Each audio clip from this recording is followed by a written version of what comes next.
વડાપ્રધાન નરેન્દ્ર મોદીના 75મા જન્મદિવસના ઉપલક્ષમાં સુરત શહેર પોલીસ દ્વારા બ્લડ ડોનેશન કેમ્પનું સફળ આયોજન કર્યું હતું। આ કેમ્પમાં શહેરમાં ફરજ બજાવતા પોલીસ જવાનોએ રક્તદાન કર્યું હતું। સુરત પોલીસ તાલીમ કેન્દ્ર ખાતે બ્લડ ડોનેશન કેમ્પ યોજાયો હતો। વડાપ્રધાન શ્રી નરેન્દ્ર મોદીના 75મા જન્મદિવસના ઉપલક્ષમાં સુરત શહેર પોલીસ દ્વારા એક મહત્વપૂર્ણ બ્લડ ડોનેશન કેમ્પનું આયોજન કરવામાં આવ્યું હતું। આ કેમ્પ સુરત પોલીસ તાલીમ કેન્દ્ર ખાતે યોજાયો, જ્યાં શહેરના પોલીસ કર્મચારીઓએ સમાજ સેવાની ભાવના સાથે સક્રિયપણે રક્તદાન કર્યું।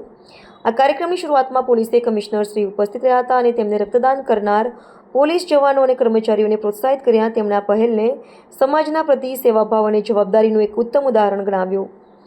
આ કાર્યક્રમ દ્વારા પોલીસ જવાનોએ માત્ર કાયદા અને સુરક્ષાની ફરજ બજાવવા જ સિદ્ધ કર્યું, પરંતુ સમાજ કલ્યાણ માટે પણ તેમની પ્રતિબદ્ધતા વ્યક્ત કરી। આવા કાર્યક્રમો સમુદાયમાં સકારાત્મક સંદેશ સ્થાપિત કરવામાં અને રક્તની અછત દૂર કરવામાં મહત્વપૂર્ણ ભૂમિકા ભજવશે। माननीय प्रधानमंत्री श्रीना जन्मदिवस આવતીકાલે છે।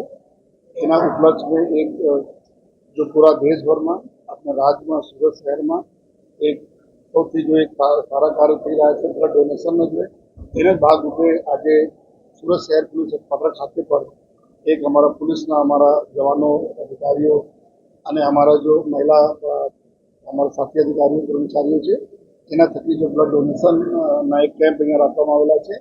જે हमारा ब्लडનો जो યુનિટ ભેગા થશે, આ યુનિટ અમારા આ સમય એવા હોય છે જ્યારે ઘણા બધા લોકો જે અલગ અલગ રોગોથી પીડાતો હોય ચોમાસાને લીધે છે, તો ત્યાં જો જરૂરત છે જરૂરતમંદોને મળે, આ આશયથી જો આજના બ્લડ ડોનેશન એક કેમ્પ છે જોઈએ, અને અમે બધાને અપીલ પણ કરીએ છીએ કે પોલીસ સિવાય પણ જોઈએ આ 4 વાગે તક ચાલુ રહેવાના છે।